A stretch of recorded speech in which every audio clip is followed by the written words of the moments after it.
story happened like 10 years ago. I grew up in a smallish house. For the majority of my childhood, I shared a bedroom with my older brother, 2 twin beds on opposite sides of the room, 2 dressers and 2 closets. We didn't even have enough room for a desk. It wasn't cramped, but it wasn't exactly comfortable either. So when my brother went away to college, I immediately moved his bed out of the room and commandeered the space, so to speak. With his permission, of course. I was finally at the age where a bedroom desk was a necessity, so it was nice not having to do homework in the basement or upstairs in my dad's office. That arrangement worked seamlessly for the 2 years before I myself went off to college, at which point I wasn't living at home anymore, so it didn't matter. After graduating, my brother got a city job in our hometown area, so we ended up moving back into my parents' house. And the first thing he does? You guessed it, re-sees our bedroom that I had spent months of expended effort redesigning. I was a little irritated at first, but my parents contextualized it by saying I had basically done the same thing to him, so it was only fair. I couldn't argue with that, so I just accepted it. By the time I graduated, I had also found a city job, so I opted to move back into my parents' house, just like my brother had. Unfortunately, I didn't have a room anymore, so I'd have to make other arrangements. The only other unused room in the house was our upstairs guest bedroom, so even though it was half the size of my old room, it would have to do the trick. The guest room was right next to my dad's office, which was the only other room on that floor. It was also directly above the garage, which meant every time someone clicked the garage door button, the whole floor would vibrate for the full 10 seconds it took the door to open. The room kind of overhangs the house slightly since it's on the corner, so there were 2 windows on intersecting walls, one overlooking the driveway and one overlooking one of the sides of the house. It wasn't ideal, but it was private and quiet most of the time. This particular incident happened on a Friday evening when I was home alone. My brother was in Baltimore for some work-related conference, and my parents were spending the night at our family shore house like they did most summer weekends. I was coming off an absolutely grueling day at work, so I decided not to go out with any of my friends or even leave the house. I just wanted to order some food and call it an early night. It was around 11:30, and I was lying in bed reading a book, trying to unwind from the day. The house was completely quiet, which was kind of nice since it's usually pretty chaotic when everyone's home. That's when I heard the unmistakable sound of the garage door starting to rise, followed by that all too familiar vibrating of the floor that I'd gotten used to over the past few months. It took a few seconds for it to really hit me. None of my family members should have been home. My parents had specifically said that they were staying at the shore house until Sunday night, and my brother wasn't supposed to be back until Saturday afternoon. It took several seconds for that realization to fully sink in, but when it did, my heart started racing. I immediately jumped out of bed and looked out the window toward the driveway, but it was too dark to make out anything clearly. I could see that the garage door was open, but I couldn't tell if there was a car inside or who might have opened it. Without another thought, I rummaged through the closet until I found one of the baseball bats my parents had thrown in there from my younger days. As I was quietly walking down the stairs, I tried convincing myself that there was a logical explanation for the garage door opening. Maybe my parents had forgotten something and driven back. Maybe my brother's plans changed. Hell, maybe the door had glitched and opened on its own. When I got to the bottom of the stairs, right before turning the corner toward the main part of the house, I could hear faint voices. The voices were definitely coming from the other side of the house, where all the bedrooms were. They were too quiet for me to make out what they were saying, but I could tell that there were at least 2 people talking. That's when I knew for certain that someone had broken into our house. I pulled out my phone and dialed 911, whispering my address and telling the operator that my house was currently being burglarized. I left the call live and put the phone back in my pocket like they tell you to. The operator told me to stay put and not to announce my presence, but I felt this overwhelming urge to defend my house. It was like I was being compelled by some invisible force to do something rather than just hide and wait. So against the operator's instruction, I decided that's exactly what I was going to do. I crept down the hallway toward the voices, clutching the baseball bat as tightly as I could.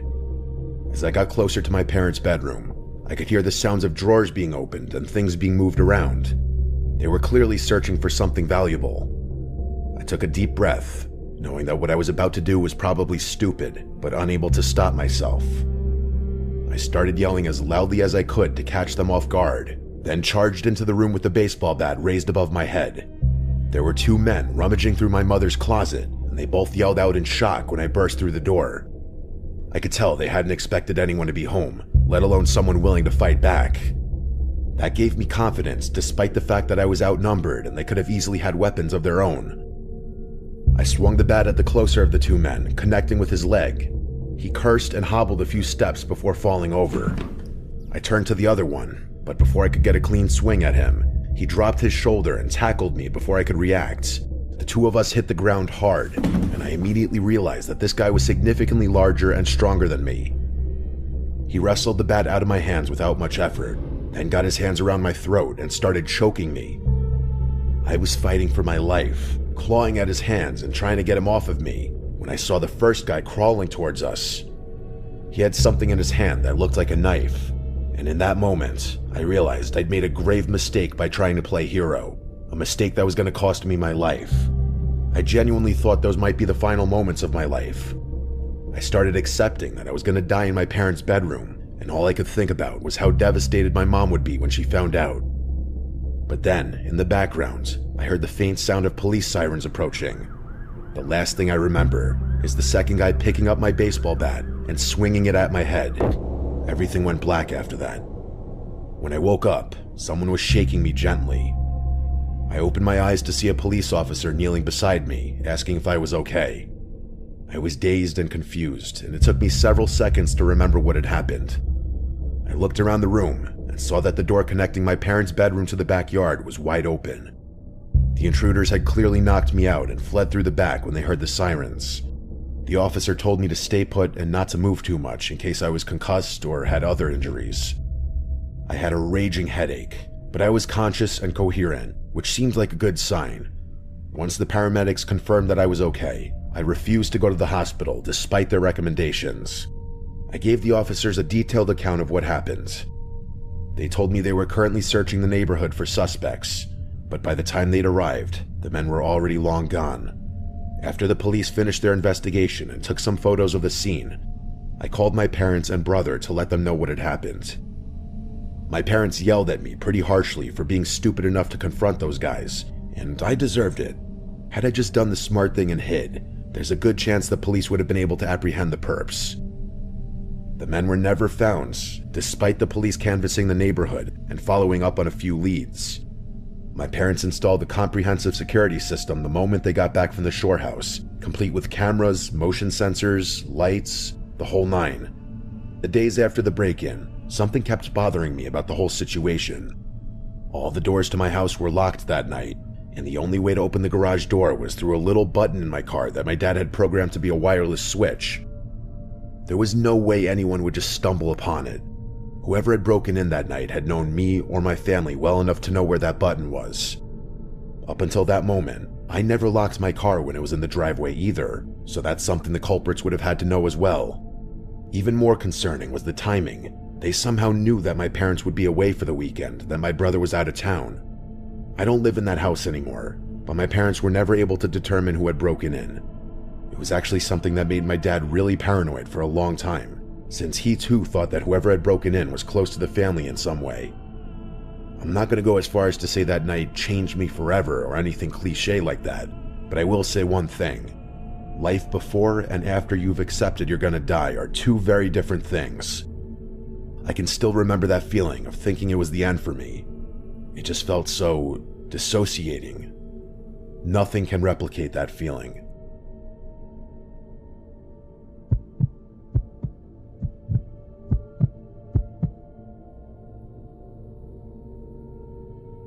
This happened about 6 months ago, and I'm still shaken up by how calculated and personal the whole thing was. I had recently moved back to my hometown to help care for my aging mother, who lives about 20 minutes away from me. I found this small duplex that was perfect for my situation, close enough to get to her quickly if needed, but far enough that I still had my own space and independence. My mom has been having some health issues lately. Nothing life-threatening, but she's had a few minor falls around the house, and she's stubborn about accepting help. I'd been trying to convince her to get one of those medical alert systems, but she insists she doesn't need one and that I'm just being overprotective. It's been a constant source of stress for me, especially knowing that she's alone most of the time. On this particular evening, I was just settling in for the night. It was around 9 p.m., and I was on the couch watching TV when my phone rang. The caller ID showed a local number that I didn't recognize, but since I was still relatively new to the area, I figured it might be important and answered. The woman on the other end identified herself as a nurse at a local emergency room. She said my mother had been brought in about an hour ago after taking a fall and hitting her head. According to her, my mom was conscious but asking for me, and they wanted to know if I could get to the hospital quickly. I was horrified. This was exactly the kind of call I'd been dreading since moving back. I didn't doubt the legitimacy of the call for 1 second.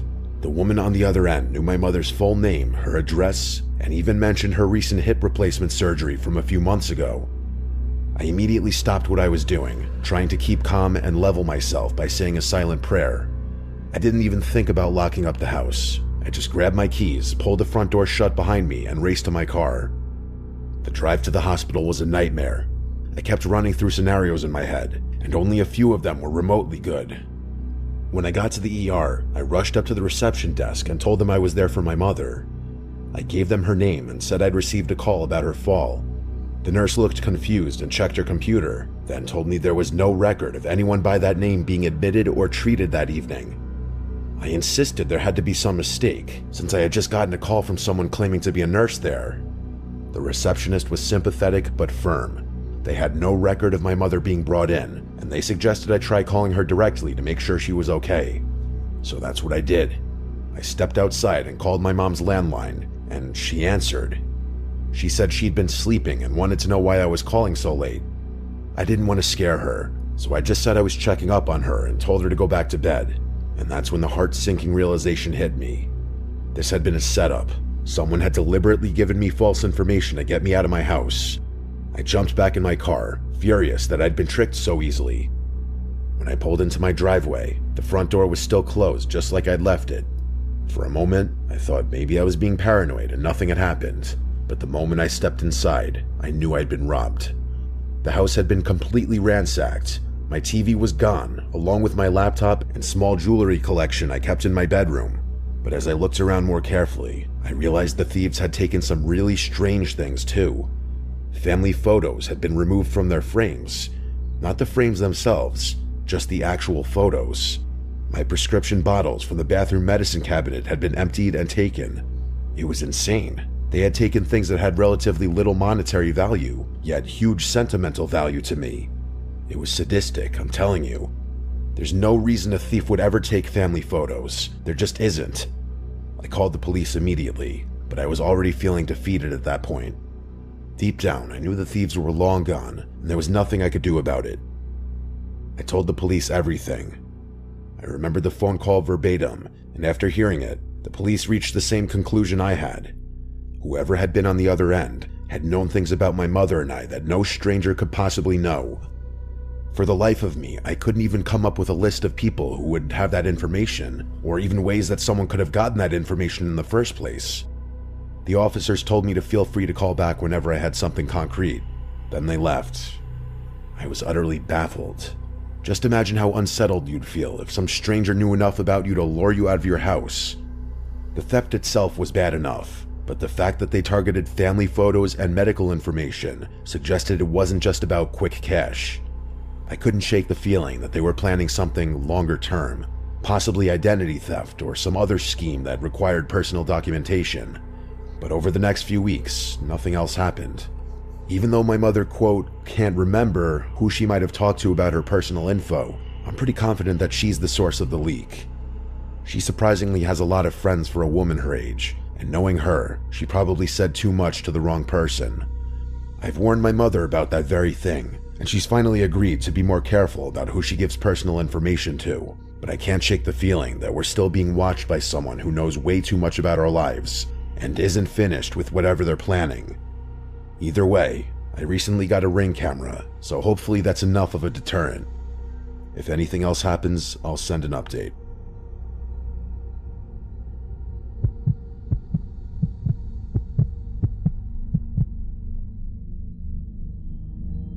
I'm a single guy in my early 30s, and I've been living alone in this rented house for over a year now. It's a nice little place in a quiet neighborhood, Nothing fancy, but it's comfortable and the rent is reasonable. I've gotten into a good routine here and really feel like I'd made it my home. The incident happened on a Thursday night around 11:30. I was getting ready for bed when I heard aggressive pounding on my front door. Not knocking, but actual pounding, like someone was trying to break it down. I looked out the window, but couldn't see much because of how poorly the porch light is positioned. Despite not being able to see who it was and the aggressiveness of the knocking, I'm a pretty buff guy, so I wasn't scared or anything, more so irritated and confused. I opened the front door, careful to keep the screen door shut as an added layer of protection. I'm not sure what I was expecting to see, but what I did see was surprising to say the least. There was this extremely agitated man standing there. He looked to be maybe a few years older than me. He was average height, had disheveled hair, and was wearing clothes that looked like they had been slept in multiple nights in a row. But what really caught my attention was how angry and unstable he seemed. His eyes were darting around, and he was breathing heavily like he'd been running or was having some kind of panic attack. He was also pacing around, like he couldn't keep his feet on the ground.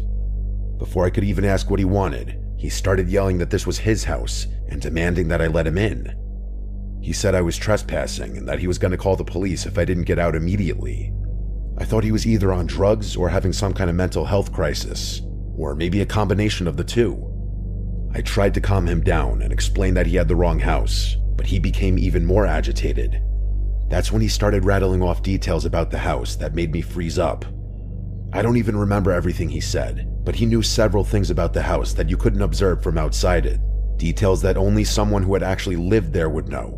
Like, for example, he knew that the door for the master bedroom is poorly designed and bangs into the toilet. He knew that the back door sticks and you have to lift it slightly while turning the doorknob. There was some other stuff too, but I really can't remember it all. I don't think I even said anything while he was talking. I was just standing there in shock. But that was only the beginning. It was about to get much, much weirder.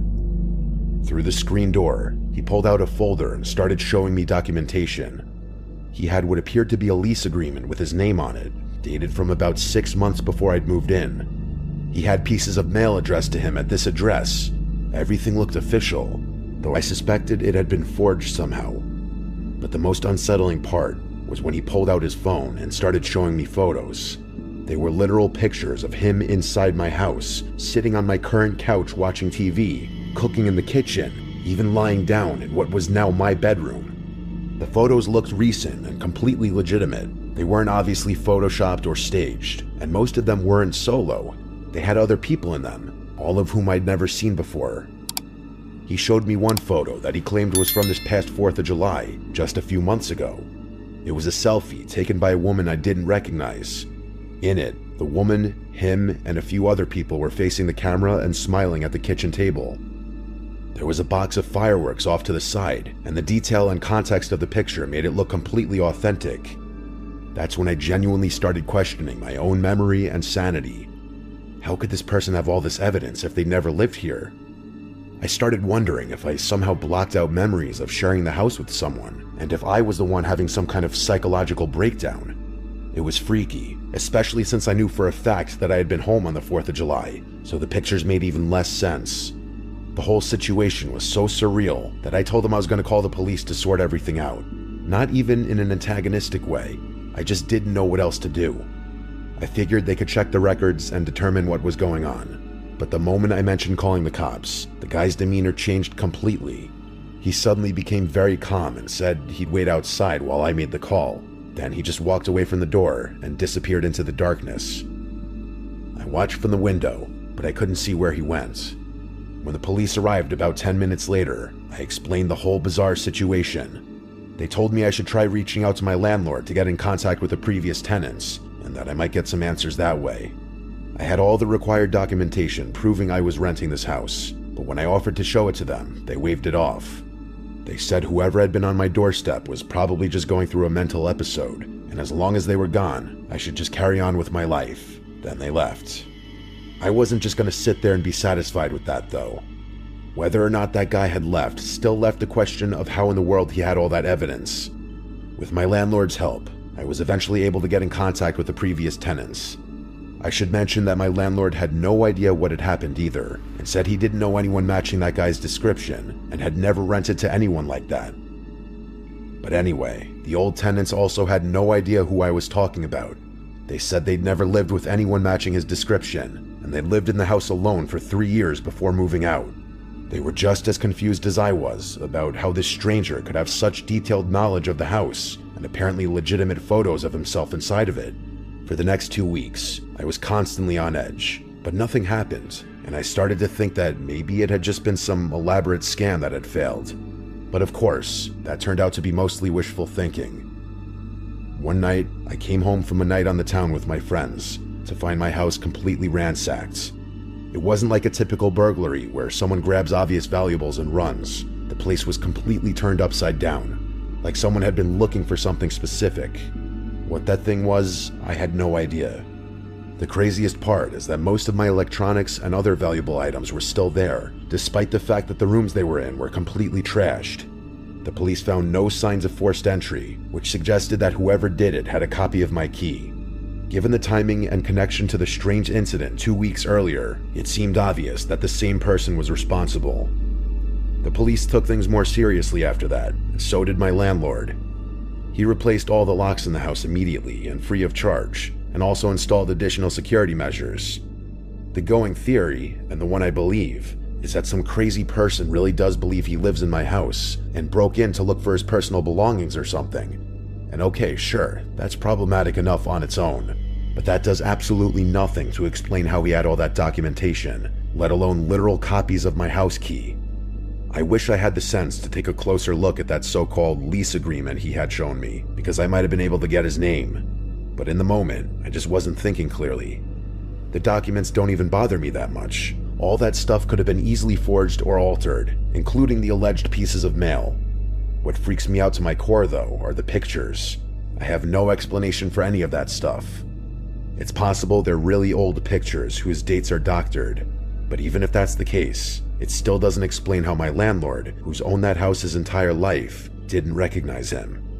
One of my friends suggested that I'm up against something not fully natural. I don't believe in that kind of stuff, but I will say that I've had this constant creepy feeling hanging over me whenever I'm in my own home, which is most of the time. I can't even begin to rationalize the whole thing. I just hope that's the end of it.